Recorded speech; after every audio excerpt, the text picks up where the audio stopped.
Rangpur city কর্পোরেশনের উদ্যোগে জাতীয় ভিটামিন এ প্লাস ক্যাম্পেইন 28শে জুন 2026 সফল করতে আজকে আমাদের প্রিয় সাংবাদিক ভাই ও বোনদের সাথে আমাদের রংপুর সিটি কর্পোরেশনের পক্ষ থেকে এই সংবাদ সম্মেলন।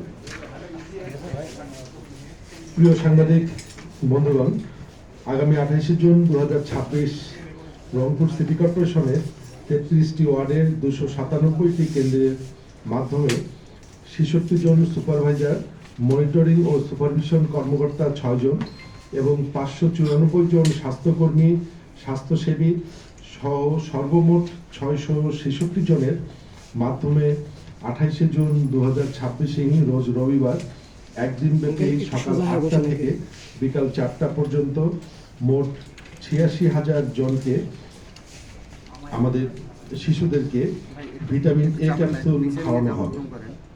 সেই সময় 6 মাস থেকে 11 মাস বয়সী 16,629 জন শিশুকে নীল রঙের ভিটামিন এ ক্যাপসুল এবং 12 থেকে 59 মাস বয়সী 69,371 জন শিশুকে লাল রঙের ভিটামিন এ ক্যাপসুল খাওয়ানো হবে। যদি কোনো শিশুকে গত 4 মাসের মধ্যে ভিটামিন এ ক্যাপসুল খাওয়ানো হয়ে থাকে তবে সেই শিশুকে ভিটামিন এ ক্যাপসুল খাওয়ানোর প্রয়োজন নেই। প্রিয় সাংবাদিক বন্ধুগণ, আপনাদের মাধ্যমে আমি রংপুর সিটি কর্পোরেশনবাসীকে জানাতে চাই, এই ভিটামিন এ ক্যাপসুলে সাধারণত কোনো পার্শ্ব প্রতিক্রিয়া নেই। এটি খাওয়ানোর পরে কোনো শিশুর বমি বমি ভাব হতে পারে। বমি বমি ভাব হলে অভিভাবকদের নাক ঘাপিয়ে প্রয়োজনে নিকটবর্তী স্বাস্থ্য কেন্দ্রে নিয়ে যেতে হবে। শিশুকে ভরা পেটে ভিটামিন এ ক্যাপসুল খাওয়াতে হবে। কান্নারত অবস্থায় বা জোর করে কোনো শিশুকে ভিটামিন এ ক্যাপসুল খাওয়ানো যাবে না। আস্ত বা গোটা ভিটামিন এ ক্যাপসুল খাওয়ানো যাবে না। ক্যাপসুলের মুখ কাঁচি দিয়ে কেটে ক্যাপসুলের ভেতরে তরল ভিটামিন এ শিশুকে খাওয়াতে হবে। তবে আগে থেকে ক্যাপসুলের মুখ কেটে রাখা যাবে না। অভিভাবকগণ শিশুকে নিকটস্থ ইপিআই কেন্দ্রে নিয়ে আসুন এবং ভিটামিন এ ক্যাপসুল খাওয়ান। শিশুর স্বাভাবিক বৃদ্ধি, রোগ প্রতিরোধ ক্ষমতা বৃদ্ধিতে ভিটামিন এ অত্যন্ত গুরুত্বপূর্ণ। ভিটামিন এ দৃষ্টিশক্তি বজায় রাখে, ফলে শিশু রাতকানা রোগ থেকে রক্ষা পায়। এ সংক্রান্ত সকল তথ্যের জন্য Rangpur civil surgeon doctor Shahin Sultana, Rangpur city কর্পোরেশনের প্রধান স্বাস্থ্য কর্মকর্তা ডাক্তার কামরুজ্জামান ইবনে তাজ, রংপুর সিটি কর্পোরেশনের স্বাস্থ্য কর্মকর্তা ডাক্তার পলাশ কুমার রায়, রংপুর সিটি কর্পোরেশনের স্যানিটারি ইন্সপেক্টর মোহাম্মদ আলী, ওনাদের যে নির্দিষ্ট মোবাইল নাম্বার আছে সেই নাম্বারে যে কোনো প্রয়োজনে আপনারা যোগাযোগ করতে পারেন। প্রিয় সাংবাদিকবৃন্দ, আপনাদের লেখনের মাধ্যমে ভিটামিন এ প্লাস ক্যাম্পেইন রংপুরের মানুষের মাঝে সচেতনতা বৃদ্ধি করবে বলে আমি আশাবাদ ব্যক্ত করছি। পরিশেষে আমি সকল সাংবাদিক বন্ধুদের সুস্বাস্থ্য ও দীর্ঘায়ু কামনা করছি।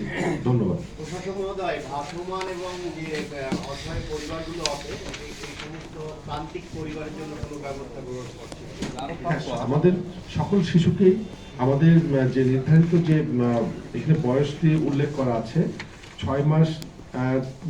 6 থেকে 11 মাস বয়সী শিশু, আমাদের এই শিশুর সংখ্যাও আমরা কিন্তু গণনা করেছি 16,629 জন এবং 12 থেকে 59 মাস বয়সী শিশু আছে 69,371 জন।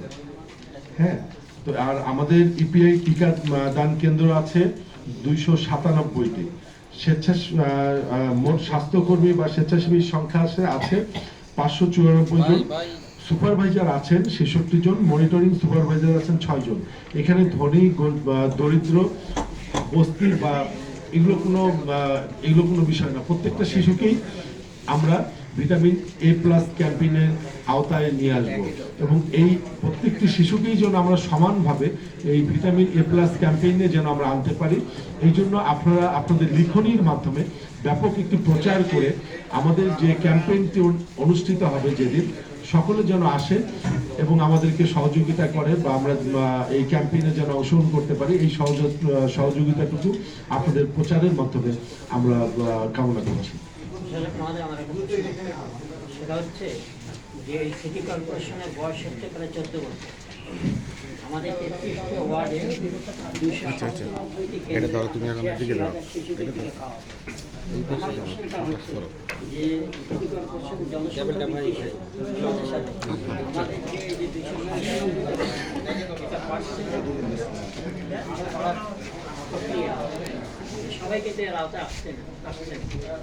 কেন্দ্রগুলো আমাদের প্রি-ফিক্স করা আগে আমাদের প্রতিটা ওয়ার্ডে 80 সাবব্লক আছে। আচ্ছা, 80 সাবব্লকের ন্যাশনালি সিদ্ধান্ত করে আমাদের বাড়ানোর ক্ষমতা নাই। এটা ন্যাশনাল সিদ্ধান্ত সারা দেশেই একইভাবে চলে। আর এখানে হলো যে যেখানে জনসংখ্যা বেশি